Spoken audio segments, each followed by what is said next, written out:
हरे कृष्णा। एक बहुत ही सरल भाव से प्रश्न आया है। एक बच्चे ने किया है कि प्रणाम क्यों करते हैं। और प्रणाम के तरीका हम देखते हैं, कोई प्रभु जी हाथ जोड़ के नमस्कार करते हैं, कोई घुटने टेक के प्रणाम करते हैं, कोई साष्टांग प्रणाम करते हैं। तो ये 3 प्रणाम हैं। तो पहले हमारा व्यक्तिगत तौर से प्रणाम जो जवाब है, प्रणाम एक गौड़िया संप्रदाय में साधना है। सबसे पहला साधना का जो अंग है वो प्रणाम है। हम गौड़िया संप्रदाय में सुबह से शाम तक कई बार प्रणाम करने का हमारा प्रतिक्रिया है। हमारा जो कर्म सूची में है, सुबह से हम प्रणाम करते हैं। और जितना बार हम प्रणाम करेंगे, हमारा शरीर का जो अहंकार है, मान सम्मान ऐश्वर्य, ये सारे हम त्रिनादपि भाव में आने के लिए प्रणाम है। प्रणाम हम दूसरे तरफ से सोचते हैं। यदि दूसरे एंगल से सोचेंगे, एक छोटी सी कहानी, यदि आप वो भगवान श्री लक्ष्मण जी ने शूर्पणखा का नाक क्यों कटा, कि मनुष्य का जितना सम्मान ये नाक में ही रहता है। हमारा किसी ने यदि ब्रह्मचारी बन गया तो नाक कटवा दिया। ये बहुत तरह का समाज में बात सुनने के लिए मिलता है। किसी का बेटी शादी हो गया, किसी के दूसरे कास्ट है तो उसने नाक कटवा दिया। तो ये इतना पढ़ा लिखा लड़का वो चला गया, वो नाक कटवा दिया।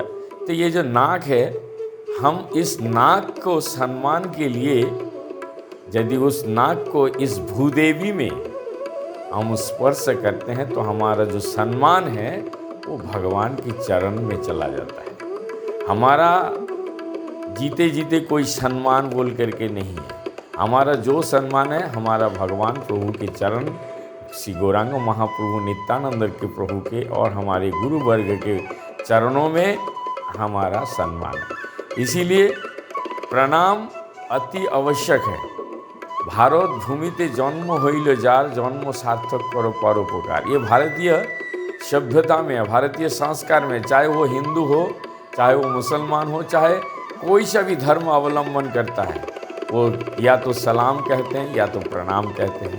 नतमस्तक हो करके वो प्रणाम का, ये भारतीय सभ्यता का अंदर भारतीय सन है। और हजारों बार हमारे श्रीमद् भागवत में, श्रीमद् रामायण में, श्री गीता में प्रणाम के उल्लेख किया गया है। और हमें भी घर में यही सिखाया जाता है भारतीय सभ्यता की, कि प्रणाम कैसे करना चाहिए। तो आजकल तो धीरे धीरे वो ख़त्म हो रहा है, इसीलिए ये प्रश्न आया है। और हम मंदिर में भी देखते हैं कि प्रणाम करने का जो लोगों का प्रतिक्रिया है, और समाज में जाके देखते हैं कि प्रतिक्रिया कैसा है, देखने के लिए मिलता है कि वो छवि कैसे प्रणाम करते हैं। तो वास्तविक में धीरे धीरे इस चीज़ को दूर होते जा रहे हैं। और ये सवाल भी इसलिए आया है। तो मैं समझता हूँ कि प्रणाम साधना का एक अंग है।